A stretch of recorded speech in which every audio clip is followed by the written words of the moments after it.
Okay, this vid is for Eric. I just wanted to show you some of the differences with the Canadian Electrolux models. These are just a few things that you never actually saw in the USA. They were very similar, but we did have a few differences.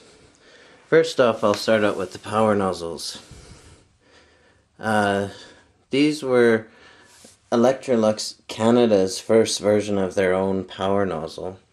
And actually, I always called them a PN2, but this one's a PN3, that's a PN4, and that's a PN5. They're all basically the same power nozzle, just a few differences. You'll notice they have a very wide yoke in them, and they tend to have good airflow, and they don't seem to lose suction when they're up or down.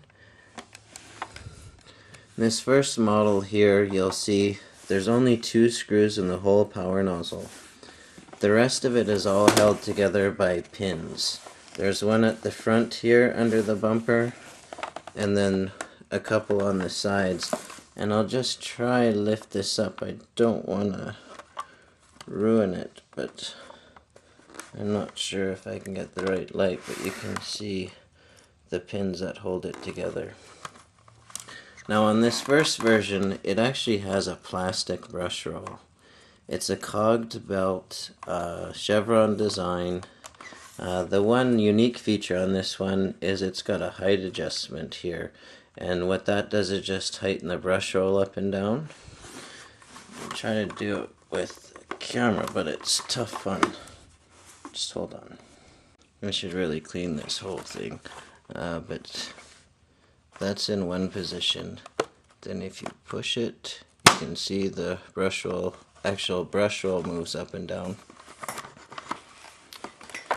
The one downside on these, they had no reset switch, so if you got something caught in the power head, you tore up a belt.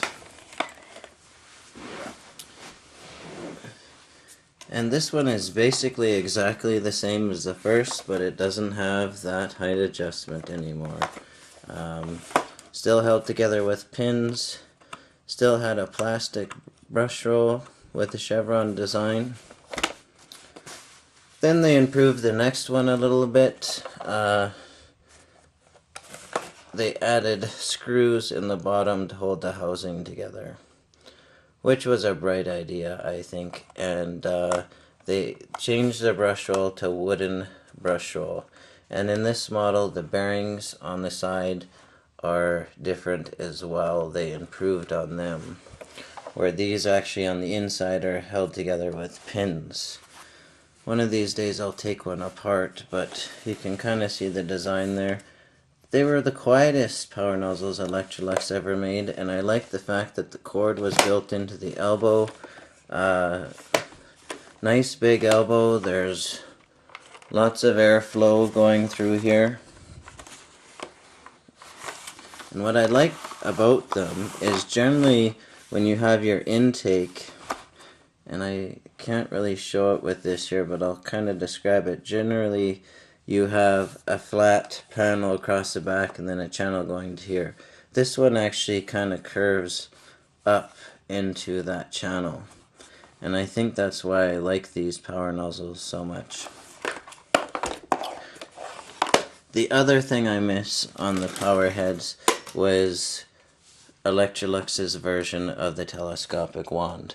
Now, Electrolux has always had the direct connect, and they had the telescopic, which means you just basically push down and it would adjust to different heights, and it was compact for storage.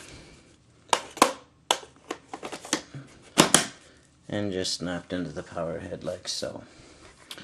So since we're looking at the first style, I'm going to show you their version of the Electrolux. This one here is a model 89. It started at the 86, but they were all basically the same. They were very cool in design. This one here was the first one ever to have an actual electric hose. And what impressed the hell out of me is the fact that their original electric hose had a direct connect end, so there's no pigtail to plug in. The trigger switch was something that was Canadian. I don't know why they did not do that on the American models, but I guess that's why they didn't have the reset switch, because they figured they didn't need it, because if you got something caught, you let go of the trigger and the power head shut off. But even this hose, being the first electric hose ever made by Electrolux, they thought of this 360 swivel design, so that the hose would actually untangle itself.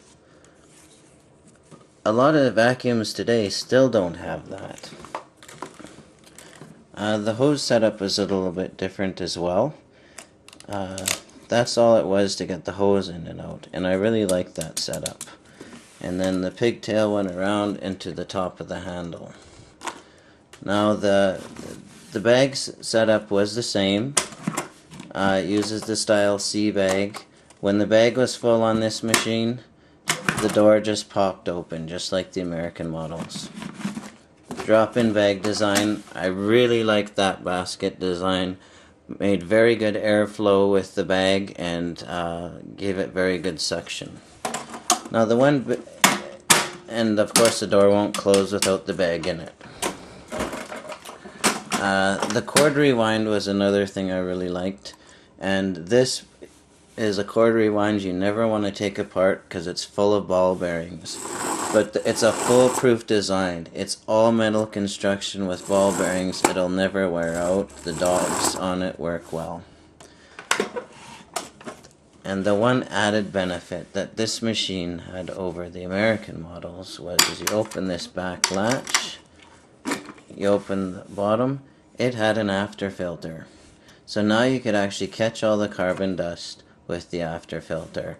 And the exhaust went out the back, which I thought was kind of neat, because if you want to use the blower on the hose, you can still drag the machine around, and it's not tipping up and down like the others. But this model was shortly replaced by the AP series. The AP series had the same style of hose with the trigger and power nozzle. They changed the latch system. Again, I like this latch system better than the American latch system. You just push a button and the hose pops out and you have the two contacts.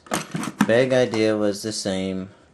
The difference now with this machine was when the bag was full, the front did not pop open. It just shut off and this red light here came on. And then this is your dirt grit indicator. They cheaped out on the cord rewind. It's now all plastic. The machine itself is all plastic, but it still does have an exhaust filter, and the exhaust filter is on the top here. And then you have your blower as well.